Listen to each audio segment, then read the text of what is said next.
Welcome. This is a narrated experience report source from road.org, generated using the Lysergic Dream Engine. This video is not an endorsement, not medical advice, and does not encourage illegal activity. Listener discretion is advised. Saved me from total breakdown. A heroin trip report. This experience was submitted under the username handle. Reported age, not given. Reported gender, male. Total madness.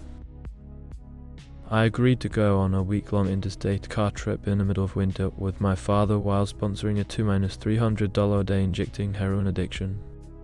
Can't get enough gear for the trip, and to top it off I also lose my wallet before departure, so my resources are extremely limited. I got a gram off one dude and a bunch of balloons off these other guys, about 1350s, and I'm on my way up. As I was also on a buprenorphine program at the time which my father knew nothing about, I could not transfer my treatment, and the state we were off to QLD was really nazified about these things anyway, as my clinic told me I had no chance. That's what all the gear was for, to tide me over. To start off with, and also put off the inevitable madness, I did take my 3-day dose of 24 milligrams, which put me into instant withdrawals from all the smack I'd been doing. So before I even set off for my father's place on the train, I had the worst sickness, as all the heroin was kicked off my receptors and the butte did its thing. After 4 hours of agony, the dose held me and I was here for the train ride and all of the next day. I don't think I used my first bit until the second night, or it may even have been the morning of day 3, but it was a good start. And boy, was it good. Cruising and chilling. I started on the gram bag and doled it out nice and small, and after one morning hit on the snow-white powder I could resist right up until bedtime, and I just relaxed and snoozed in a cocoon of total warmth and bliss. And my old man was none the wiser. First night after travelling for 12 hours I was at the hotel. Had my second hit in the bathroom while I showered. And the barn? Hotels are great for this because they all have powerful fans in the ceiling that drags out all the smoke. And my father was happily watching Mr. Bean or something. By now we were already at the border in a small country tourist town.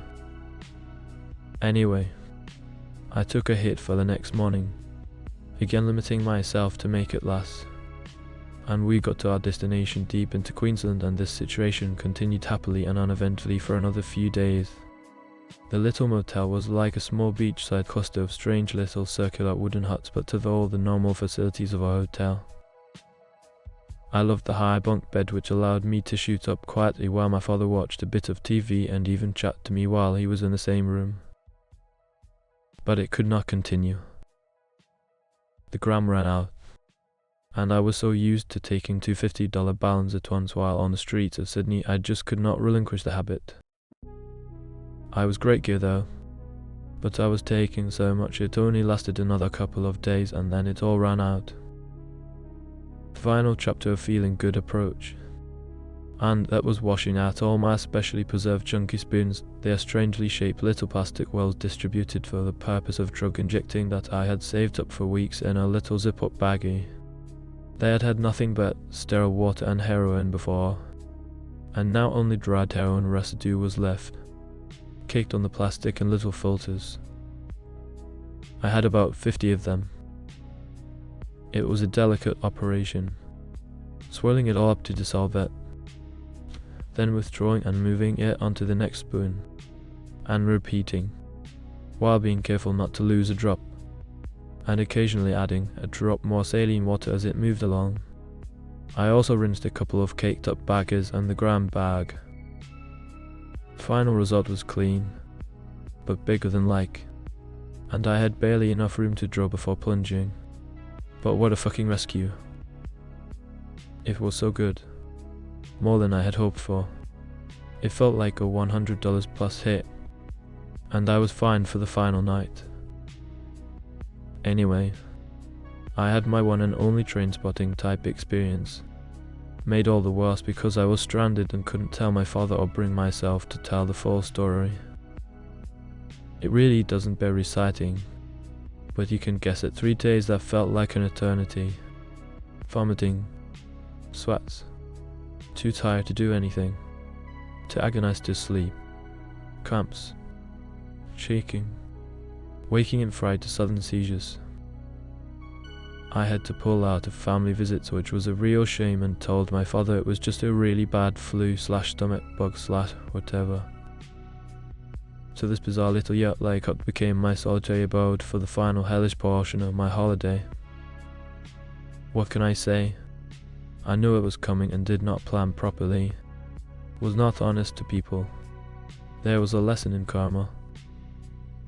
Anyway, in parallels to train spotting, my father had his own socially acceptable addiction courtesy of his local GP benzodiazepines, namely clonazepam or Rivotril as it is known here. Anyway, he forgot to bring his dope, and on the first night while I was cruising he sadly suffered a major late night panic attack.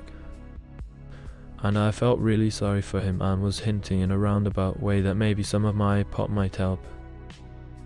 He was having none of that, so he set off for a chemist, then a local hospital, and explained the problem. As I said, it is a really weird state, and so the chemist made him give his address. For Ristavit non-prescription sleep stuff, which is nothing more than glorified flu medicine. And I took that as the norm for this place. But then he goes as a stranger to an interstate hospital at midnight with no proof, and they give him 10 Valiums to take back. Go figure. So at the time I had no interest because I was all set. But flash forwards 2.5 days and I'm thanking God that here I am stranded and fucking strung out, and here I've got some antihistamines. Diazepam much better than Dad's real meds actually, because it's got more muscle relaxing effects and the dosage is better, and pot. I decided to talk Dad around to my way instead of just swiping them. I only took 1 vial at night and 2 Ristavits over the day. He wasn't keen but accepted my request. The pot helped with the nausea and dysphoria.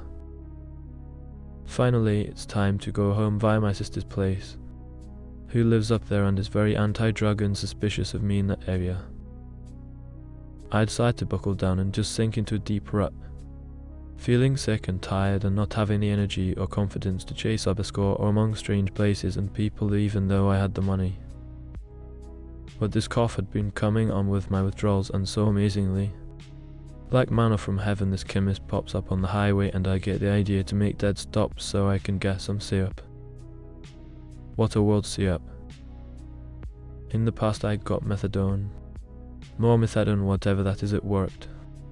Pure codeine linked this, ethyl morphine and codeine together, and the trusted ricodine dihydrocodeine tartrate. I go in with a good story, dry, raspy, unproductive, ticklish cough with no other symptoms. Always works, and see the ricodine bottle staring me in the face, like a gift from a sympathetic, non-existent god, begging me to buy it. But I'll be damned if the woman doesn't steer me to the shit put out by her own pharmacy. She doesn't suspect me, but is very insistent. It's Volcadine or some crap, totally inactive. But I get my opening. The ricodine was cheaper, and I had the perfect excuse. She couldn't argue with that.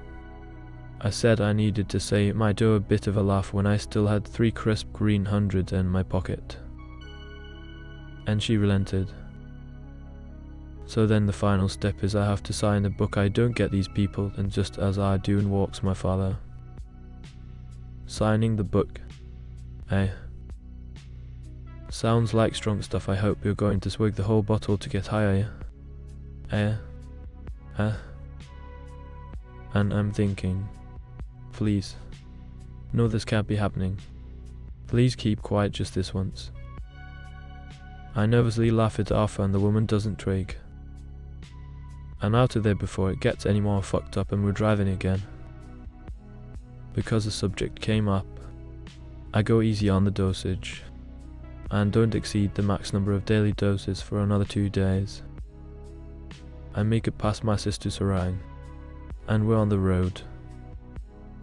One last night at the hotel, Dad successfully discouraged me from buying some spirits to top off the soothing warmth of the syrup, then off through freezing windy highlands in midwinter.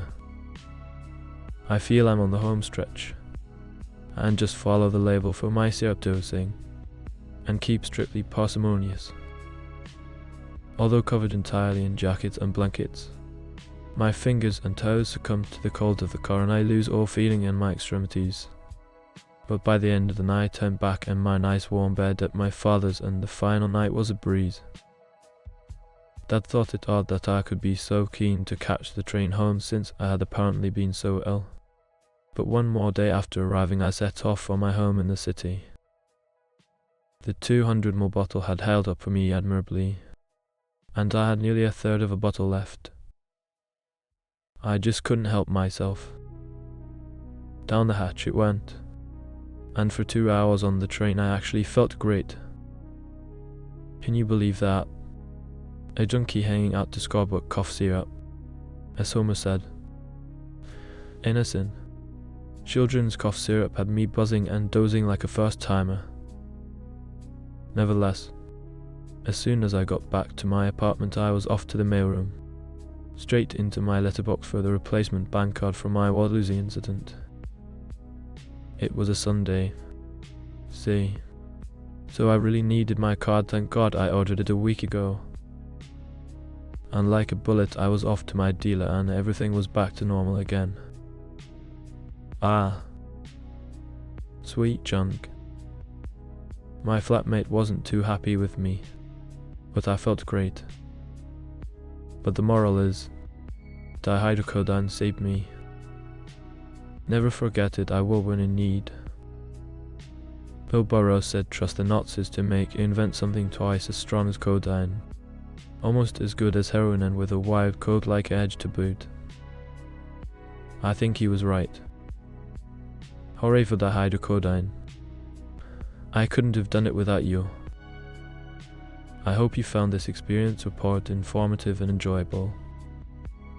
Thank you for listening.